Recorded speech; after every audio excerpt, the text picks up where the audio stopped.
Mesdames et messieurs, bonsoir et bienvenue dans cette édition d'information. Tout de suite, les titres. Retour au pays du chef de l'État, professeur Alpha Condé a regagné Conakry ce vendredi matin, et ce après avoir pris part au sommet de l'OMVS en Mauritanie et des BRICS en Afrique du Sud. Les échos du cérémonial d'accueil à l'aéroport international de Conakry-Bessia dans ce journal. Suite du procès des présumés auteurs de l'attaque contre le domicile privé du chef de l'État ce vendredi, commandant Mori Kourouma, garde rapproché du président Alpha Condé, a été entendu à titre de témoin. Témoignage troublant et saisissant à suivre dans cette édition.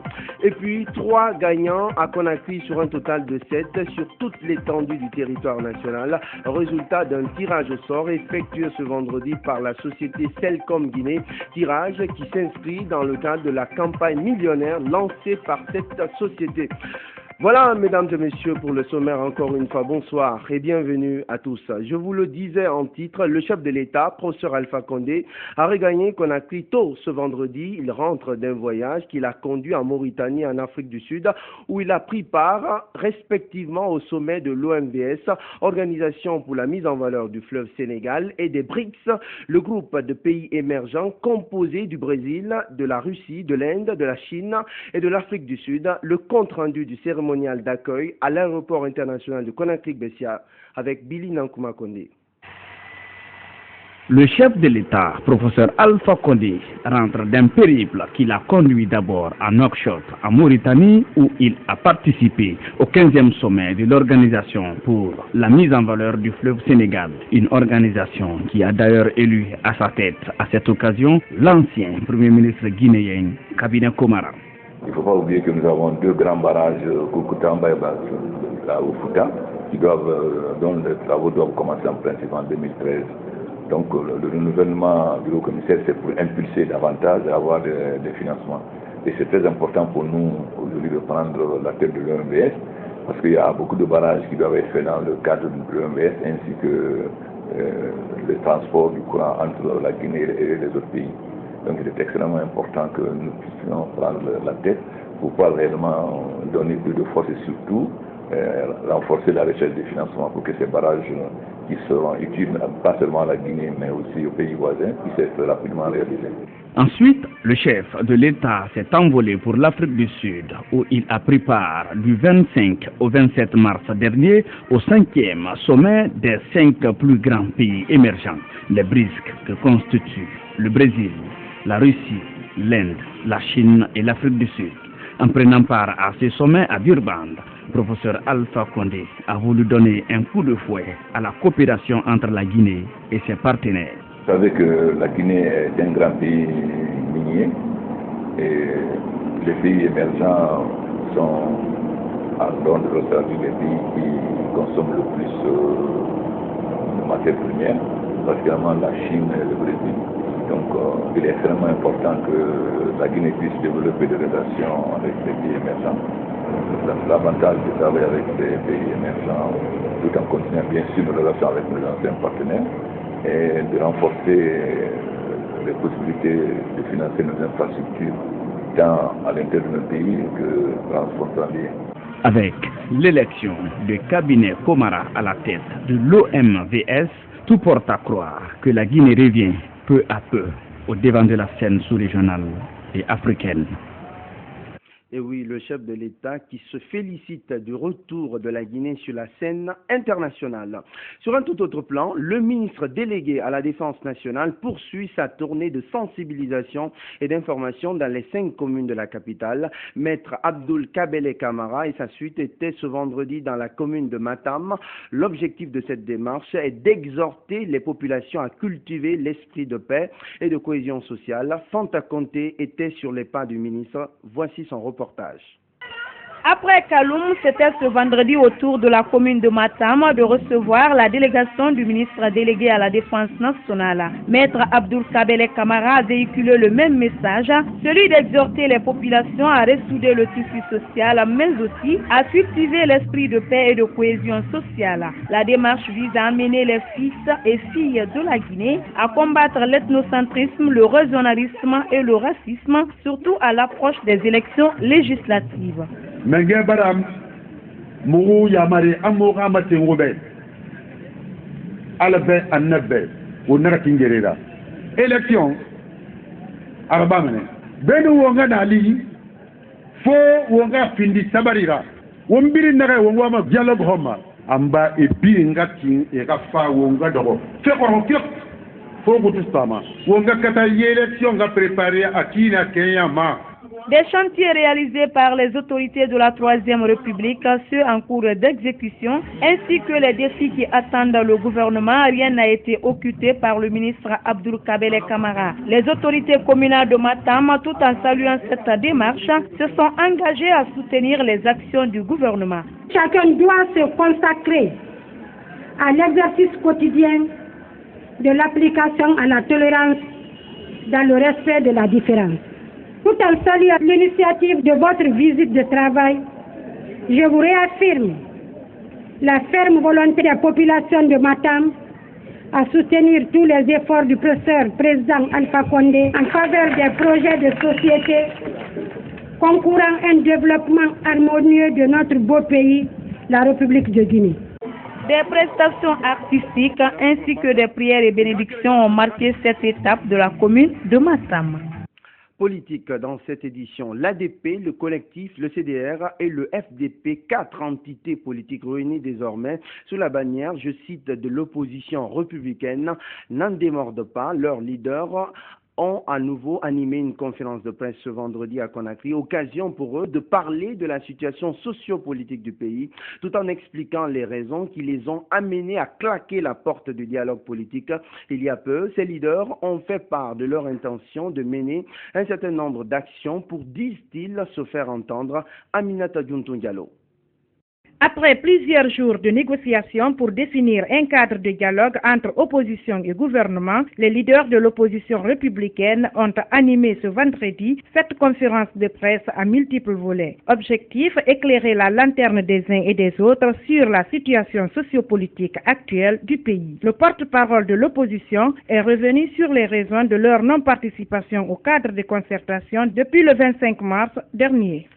Nous étions mis d'accord que le gouvernement allait examiner favorablement la possibilité de libération de plus de 100 détenus qui avaient été arrêtés dans les conditions que tout le monde connaît le 27 février dernier et les jours qui ont suivi après notre marche pacifique.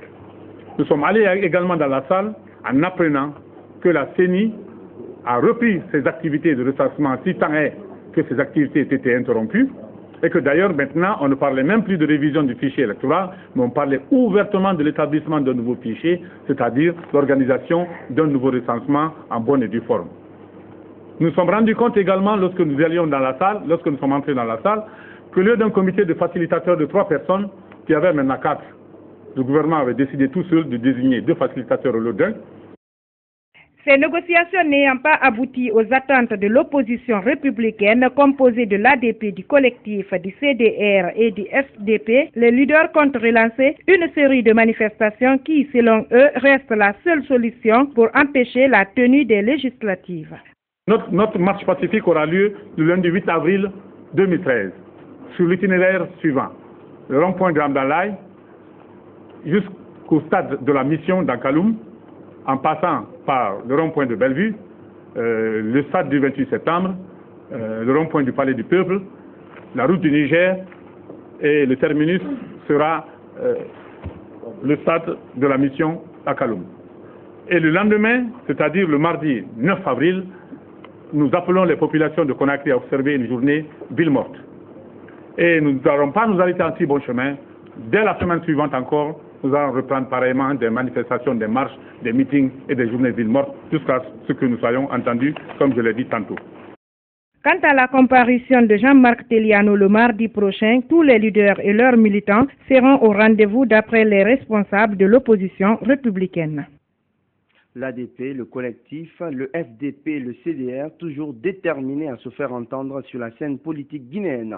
Autre registre de l'actualité, les travaux de la session de formation des inspecteurs sectoriels des différents départements ministériels se sont achevés ce vendredi à Conakry à l'initiative du cadre permanent des corps de contrôle et de la Banque mondiale. Les participants se sont penchés sur le thème méthodologie et outils d'élaboration de la cartographie et du plan d'audit basé sur les risques. Plusieurs recommandations ont été formulées comme l'instauration des voyages d'études. Les explications dans ce compte-rendu de Mamadi Kamsoko, lu en studio par Alpha Omar Bari. La lutte contre la corruption et les délits financiers passe en premier lieu par le renforcement des capacités des cadres commis à la tâche. Durant 3 jours, les différents inspecteurs sectoriels, les départements ministériels ont été outillés sur un concept nouveau en Guinée, la méthodologie et outils d'élaboration de la cartographie et du plan d'audit basé sur les risques. Une formation permettant à ces contrôleurs de l'État de formuler des recommandations afin d'améliorer leurs prestations. La démultiplication de tels séminaires en privilégiant en la matière la coopération sud-sud par corps de contrôle spécialisé. Il recommande que la programmation pluriannuelle soit adaptée à l'approche de l'audit basée sur les risques. Il recommande aussi des échanges d'expériences en vue d'implémenter cette approche d'audit au niveau de chaque corps de contrôle. Il recommande enfin la réalisation des missions de coaching en fonction de cette approche d'audit. La Guinée et ses partenaires se sont inscrits dans une logique de réhabilitation des corps de contrôle de l'État. Objectif, accompagner les réformes d'assainissement en cours dans les finances publiques. Les bénéficiaires et organisateurs expriment leur satisfaction à l'issue de la rencontre. Le cadre permanent de concertation des corps de contrôle est heureux de constater la participation, l'intérêt, la motivation des inspecteurs des services d'inspection sectoriels à cette formation professionnelle sur l'approche d'audit basée sur les risques. Cet atelier va nous permettre d'avoir des outils nécessaires pour travailler sur le plan international. Donc vraiment, je suis très ravi et rassuré que la Guinée, il y aura un changement. Je suis très heureux d'être en contact avec ce nouveau outil de contrôle interne pour rendre plus performante mon administration, c'est-à-dire l'administration fiscale, que nous voulons encore plus performante. Le cadre permanent des corps de contrôle entend instaurer un système d'évaluation des inspecteurs afin de mesurer l'efficacité de chacun d'entre eux. Voter le budget pour l'exercice 2013 de la commune de Ratoma, tel était ce vendredi le centre d'intérêt d'une rencontre des conseillers communaux de cette localité. C'était à la faveur d'une session ordinaire qui a mobilisé chefs de quartier de la dite commune, représentants de la société civile et partenaires au développement. Ousseina Toudiallo était de la partie. Voici son compte rendu. C'est la salle de délibération de la commune de Ratoma qui a servi de cadre à cette rencontre. Une rencontre qui avait pour but de voter le budget pour l'exercice 2013 de la dite commune. À l'entame de la session, 2 points étaient à l'ordre du jour. L'examen du compte administratif et celui du projet du budget primitif. Le chef du service financier est d'abord revenu sur quelques acquis de l'année précédente. Nous avons subventionné le PAE, programme annuel d'entretien, du PDE3 pour l'entretien des bâtiments administratifs. Aménagement en béton armé de toute l'esplanade de la cour du siège de la mairie et l'ouverture des parterres pour l'implantation de fleurs et arbustes. De belles réalisations certes, mais la route est encore longue, soutient la présidente de la délégation spéciale de Ratoma.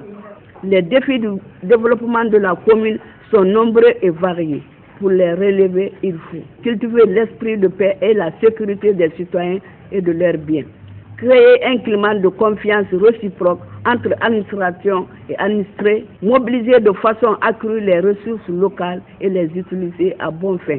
El Haj Alpha Amadou Bari a livré les chiffres aux différents conseillers. Le budget de l'année 2013 s'équilibre en recettes et en dépenses à la somme nette de 4 milliards 500 millions. Les ressources locales applicables au budget 2013 se chiffrent à 4 milliards 270 millions.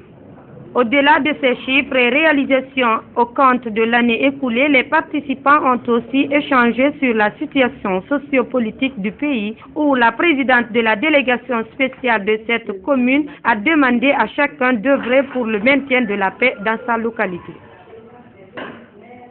Dans le registre des faits marquants de l'actualité, la lutte contre la criminalité et l'insécurité par le biais d'une gestion intégrée de la sécurité, c'est le thème principal d'un projet de recherche qui s'étend sur 2 ans. Il a été lancé ce vendredi à Conakry. Il concerne 3 pays de la sous-région ouest africaine, dont la Guinée. L'objectif est d'enquêter sur les voies et moyens visant à améliorer la gouvernance sécuritaire par une coordination des stratégies. Explication.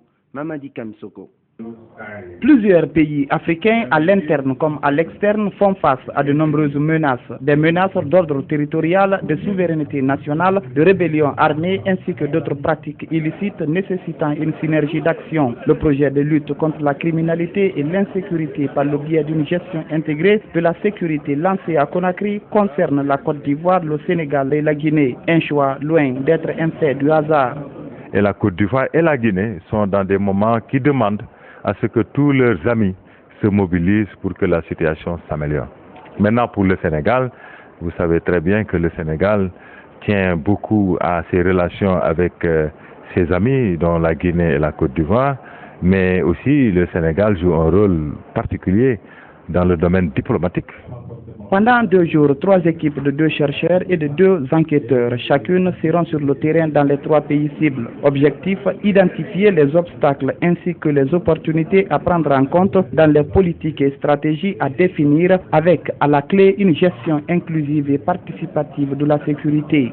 Je suis persuadé que votre soutien nous est garanti par le patriotisme qui a toujours caractérisé les actions des Guinéens et de leurs dirigeants tout le long de notre histoire. Partner Sénégal travaillera aussi en étroite collaboration avec l'ensemble des parties prenantes de notre société, notamment les organisations non gouvernementales, les organisations communautaires de base, les associations de jeunes, les chefs religieux et coutumiers, pour ne citer que ceux-là, dans le strict respect des valeurs éthiques qui doivent guider tout projet de recherche.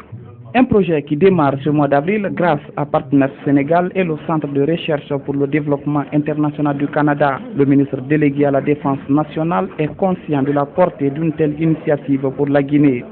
La Guinée, comme ses pays voisins et amis, doit en effet faire face à une multiplication des défis sécuritaires et de plus en plus complexes et ramifiés. Les institutions et corps qui y sont consacrés, police, gendarmerie, etc., même renforcés, risquent pour diverses raisons de ne pas être en mesure à elles seules de gérer les problèmes sécuritaires auxquels nous devons faire face. Partner Sénégal est membre d'un réseau mondial composé de 18 centres autonomes à travers le monde. L'amélioration de la gouvernance sécuritaire est l'une de ses priorités. Autre rencontre à se mettre sous la dent, la rencontre sur la libre circulation des biens et des services dans l'espace CEDEAO s'est terminée jeudi. Elle a regroupé des participants venus des pays membres de l'organisation sous-régionale. 3 jours d'intenses travaux à l'issue desquels des recommandations ont été formulées. Sarah Kamara revient pour nous sur cette rencontre. Mieux connaître le processus d'intégration à la communauté économique des États de l'Afrique de l'Ouest, tel était l'objectif des 3 journées de sensibilisation. Une occasion pour les participants de contribuer efficacement à la mise en œuvre des programmes et projets régionaux. Les résultats obtenus sont à la hauteur de nos attentes. Il ressort une impression globale favorable, considérée par tous comme un forum irremplaçable de transfert de connaissances sur la thématique de l'intégration et les efforts menés dans ce cadre depuis la création de la CEDEAO. À Après 15 communications faites par la commission de la CEDEAO et des cadres guinéens, les participants au terme des travaux ont élaboré un rapport contenant une série de recommandations et de défis à relever. Entre autres, la libre circulation des biens et des personnes. Le ministre de la Coopération internationale a réaffirmé au nom du gouvernement l'entière adhésion de la Guinée aux idéaux prônés par cette organisation sous-régionale. Il a aussi exhorté les organisateurs à multiplier davantage ce genre d'exercice. Ces connaissances vous permettront de jouer le rôle qui vous revient dans l'impulsion du processus d'intégration en Guinée.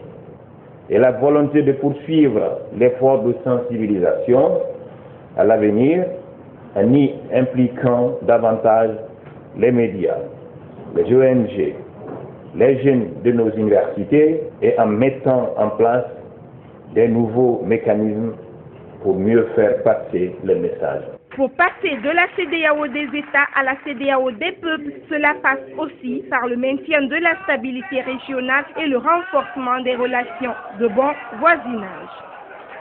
Rencontre toujours, mais dans un autre registre, l'éducation civique au cœur d'un atelier national de formation qui a démarré ses travaux ce vendredi. C'est une initiative de l'Association des anciens boursiers guinéens du gouvernement américain en faveur des citoyens pour des élections législatives réussies en Guinée.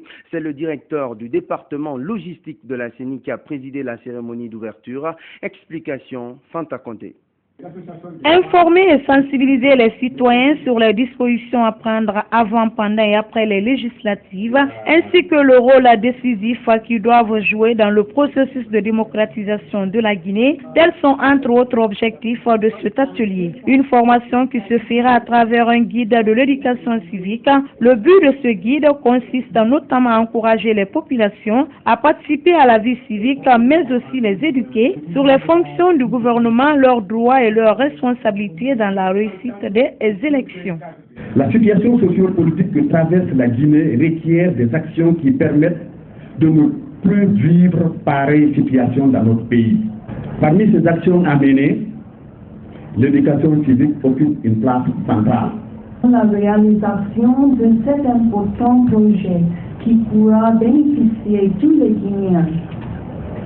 Et elle souhaite bien vivement collaborer avec l'association pour réaliser plus d'importants projets dans l'avenir. On ne peut pas parler de démocratie dans un pays sans une participation efficace du citoyen à la vie civique. Ce guide a été élaboré pour répondre à ce besoin. C'est pourquoi le représentant de la CENI à cette rencontre a salué cette initiative qui s'inscrit dans le cadre de la promotion et du renforcement de la citoyenneté dans la vie civique. Compte tenu de l'importance reconnue aux questions d'éducation civique dans notre pays, je me réjouis que l'Association des anciens boursiers guinéens du gouvernement américain initie des ateliers de formation dans ce domaine à l'intention des citoyens de l'intérieur du pays pour qu'ils puissent participer plus efficacement à la vie de notre pays. La vulgarisation de ce guide de l'éducation civique se fera à travers une série d'ateliers dans 8 préfectures de la Guinée, ce qui permettra aux citoyens de disposer des connaissances de base et des compétences pour une participation plus efficace à la vie civique. Autre facette de l'actualité, une délégation de la commission de la CEDEAO a été reçue ce matin par les responsables de l'agence guinéenne de presse. Au menu des échanges, les conditions de travail de l'AGP. Plus de précisions avec Malik Diakité. Renforcer les capacités de l'agence guinéenne de presse AGP. Voilà l'un des objectifs que s'est assigné le directeur de communication à la commission CEDEAO. Après un entretien avec quelques cadres du ministère de la Communication au sein du dit département, la délégation s'est rendue au siège de l'agence guinéenne de presse pour s'enquérir des conditions de travail. Mais le constat est alarmant.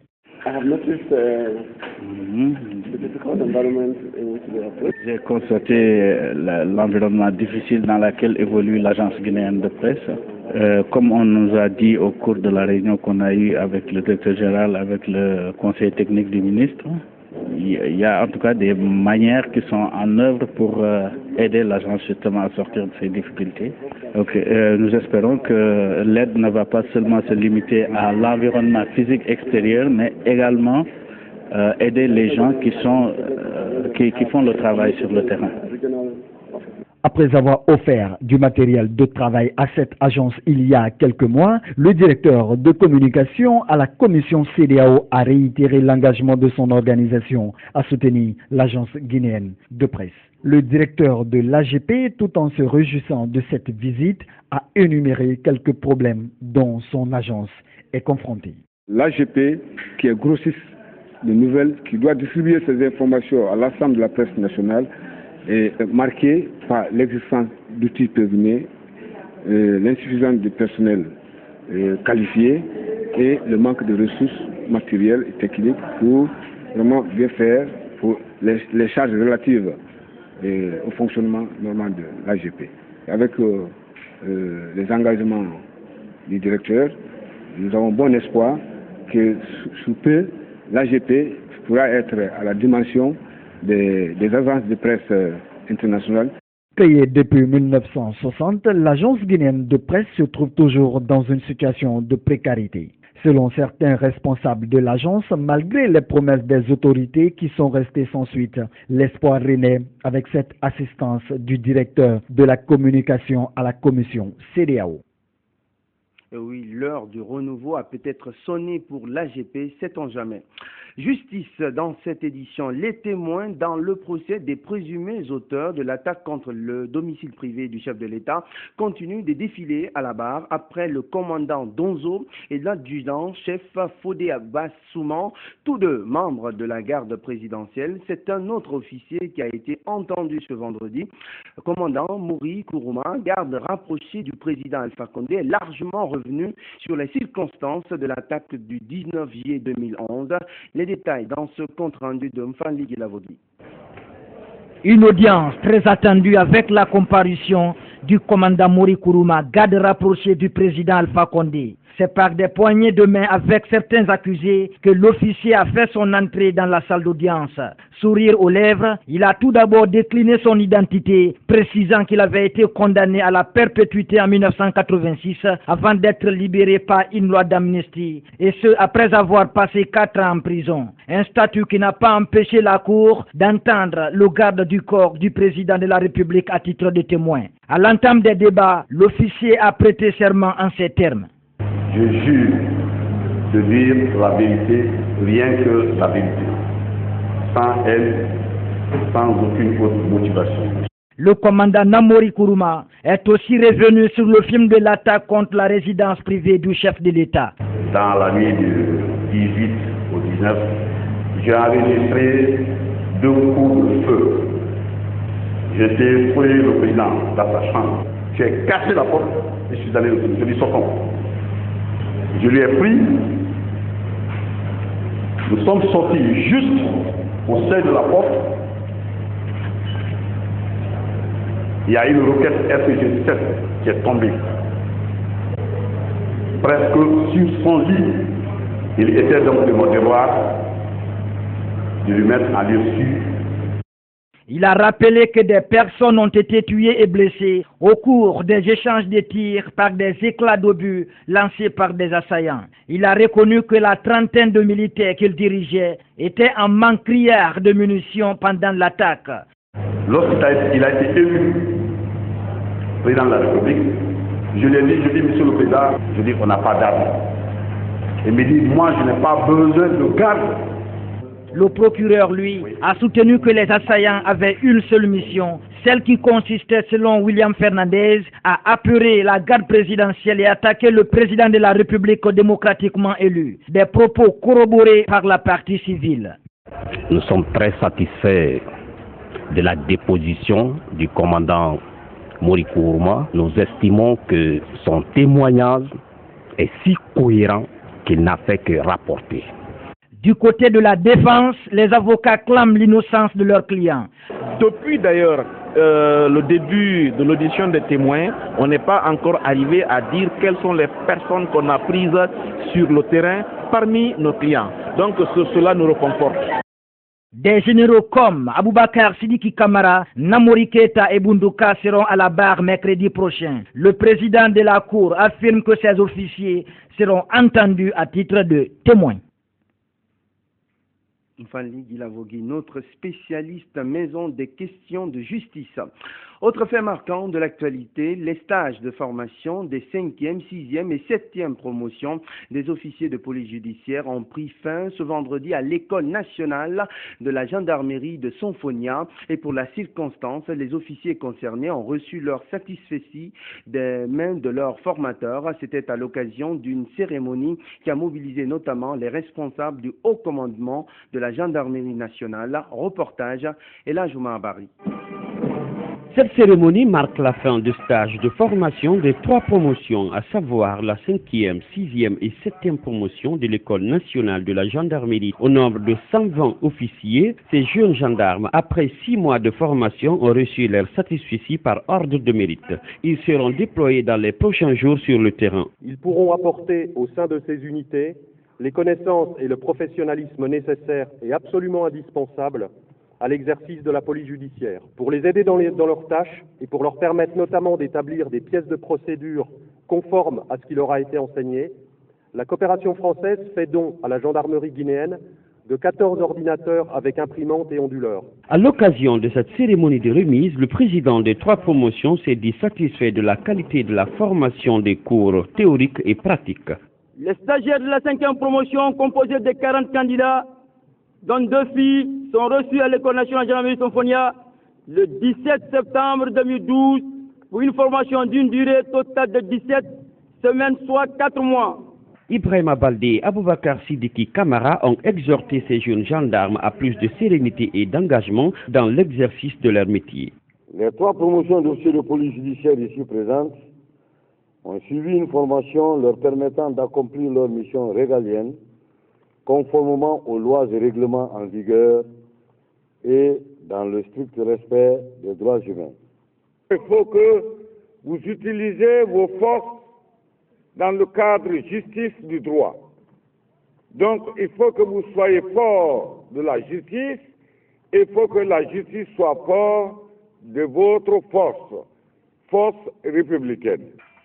L'une des particularités de cette formation a été l'initiation à la rédaction des procès-verbaux à actes séparés qui a fait l'objet d'un séminaire organisé à Conakry à l'intention des commandants d'unité en vue de sa vulgarisation et son harmonisation sur toute l'étendue du territoire national.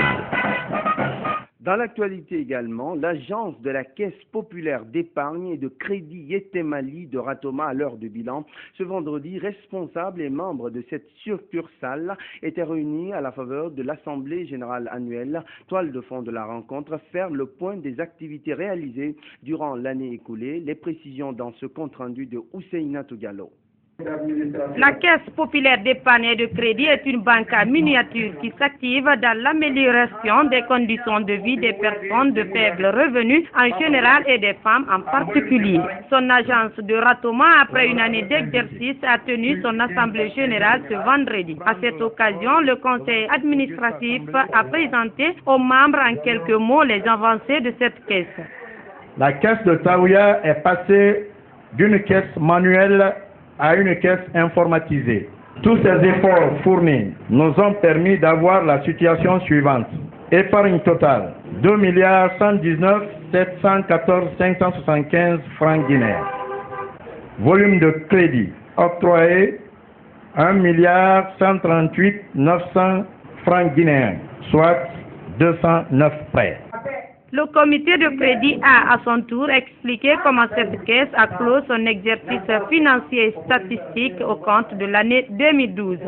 L'encours de crédit était de 1 632 229 110 francs guinéens.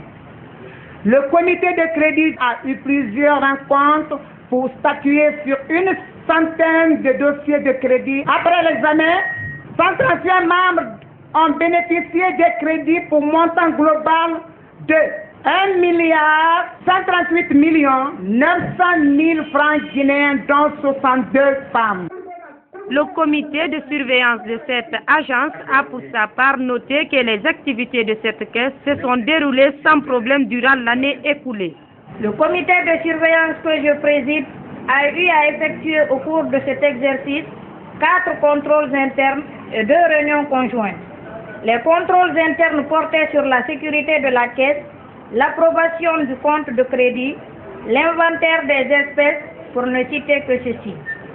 Je vous avoue qu'aucune anomalie n'a été décelée au cours de ces travaux. L'élection des nouveaux dirigeants et la remise de satisfecit aux anciens chefs de cette caisse Yetemali de Ratoma ont clôturé cette cérémonie. Eh bien, c'est ce qu'on pourrait appeler faire œuvre utile. En effet, les activités initiées par l'ONG des femmes et amis de l'hôpital national d'Onka se poursuivent après l'assainissement hier de ce centre hospitalier. C'était ce vendredi la lecture du Saint-Coran pour l'évolution de l'hôpital et la concorde nationale entre tous les fils du pays. Une lecture ponctuée de prières et placée sous la houlette du premier imam de la grande mosquée Faisal. Compte rendu à Giratoba. La prière est le mouvement de l'âme tendant à une communication spirituelle avec Dieu par l'élévation vers lui des sentiments d'amour ou de reconnaissance, mais aussi des méditations, des prières accompagnées de lecture de Saint-Coran et des sensibilisations faites aujourd'hui dans l'enceinte du CHU d'Onka. C'est pour le rayonnement de cet hôpital ainsi que la paix à tous les niveaux. Si on est malade, on ne fait rien. Et la pauvreté va se renforcer sur notre pays. C'est pourquoi on a répondu leurs appels pour venir faire la bénédiction pour la Guinée et pour tous les Guinéens, pour que l'entente règne dans notre pays. Parce que la Guinée a tout sauf l'entente. Le jour où on va s'entendre entre nous, le jour-là, la Guinée va démarrer d'aller devant. Cette lecture de Coran a pour objectif de faire en sorte que le rayonnement de l'hôpital national d'Onka se poursuive pour le bonheur de tous les travailleurs et travailleuses de l'hôpital national d'Onka. Il n'y a pas de considération politique à l'hôpital d'Onka et il n'y a aucune discrimination. Il n'y a que des professionnels de santé qui évoluent ensemble et qui vivent en famille. En effet, la crise sociopolitique actuelle préoccupe plus d'un. C'est une première fois ici, on dit le Saint-Coran dans l'enceinte de Donka ici. Tant qu'il n'y a pas la paix, on ne peut rien faire en Guinée. Dès qu'il y a la paix, on parle de tout. On est bien fait. Sur côté, sur ce côté, sur ce côté, entre le côté la paix, la Guinée. La façon que vraiment, donc, à la Kenya, il fait où? À la bara, à la masarada. Si on ne peut pas faire de quoi, on ne peut pas tamponner.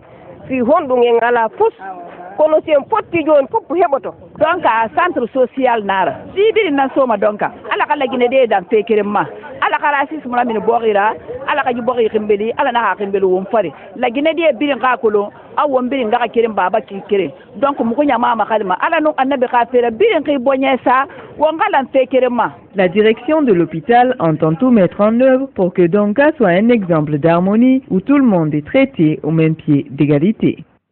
Chapitre ludique pour boucler cette édition. 65, c'est le nombre de motos que la société Celcom Guinée offre à ses abonnés durant sa campagne millionnaire ce vendredi à l'issue d'un tirage au sort soumis au contrôle d'un huissier de justice. 7 gagnants, dont 3 à Conakry, ont été enregistrés. Nagbe Kourouma nous en dit plus.